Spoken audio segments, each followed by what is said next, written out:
হরিয়ানায় গোরক্ষকদের হাতে খুন হওয়া বাংলা শ্রমিক সাবির মল্লিকের বাড়িতে গিয়ে দোষীদের কঠোর শাস্তির দাবি জানালেন পশ্চিমবঙ্গ পরিযায়ী শ্রমিক কল্যাণ পর্ষদের চেয়ারম্যান ও তৃণমূলের রাজ্যসভার সাংসদ সামিরুল ইসলাম। রবিবার নিহতের বাড়িতে গিয়ে পরিবারের সঙ্গে দীর্ঘক্ষণ কথা বলেন তৃণমূল সাংসদ। এদিন অসহায় পরিবারের হাতে আর্থিক সাহায্য তুলে দিয়েছেন তিনি। পাশাপাশি তৃণমূলের সর্বভারতীয় সাধারণ সম্পাদক অভিষেক বন্দ্যোপাধ্যায় ব্যক্তিগতভাবে নিহতের পরিবারকে ৩ লক্ষ টাকা সাহায্য পাঠিয়েছেন, সেটিও এদিন পরিবারের হাতে তুলে দেওয়া হয়েছে। প্রথমে তীব্র নিন্দা জানাই। এটা অলরেডি আমাদের মাননীয় মুখ্যমন্ত্রী মমতা বন্দ্যোপাধ্যায় হরিয়ানা সরকারের উপর চাপ দেওয়া হচ্ছে। যারা দোষী আছে, এই অপরাধটা যারা করেছে তাদের যেন কঠোরতম শাস্তি হয়।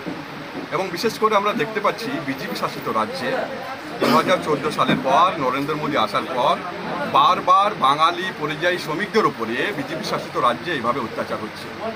এর জন্য আমাদের প্রত্যেকটা সাধারণ মানুষকে ধর্ম, পার্টির কালার বাদ দিয়ে একসঙ্গে সম্মিলিতভাবে প্রতিবাদ করা উচিত বলে আমি মনে করি।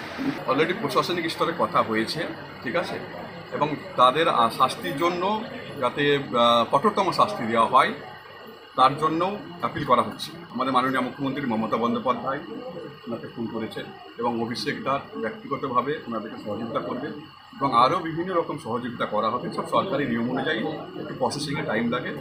ওনাদের পরিবারে যাতে কোনো অসুবিধা না হয় অলরেডি মাননীয় মুখ্যমন্ত্রী সে ব্যবস্থা করেছে।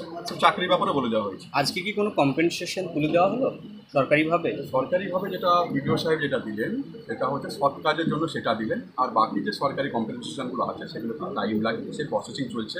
আর অলরেডি মাননীয় মুখ্যমন্ত্রী মমতা বন্দ্যোপাধ্যায় ওনার যাতে একটা চাকরির ব্যবস্থা করা যায় সেটাও দিদি কিন্তু ফোনে বলেছে। কিবরিয়া আনসারের রিপোর্ট, পূবের কলম ডিজিটাল।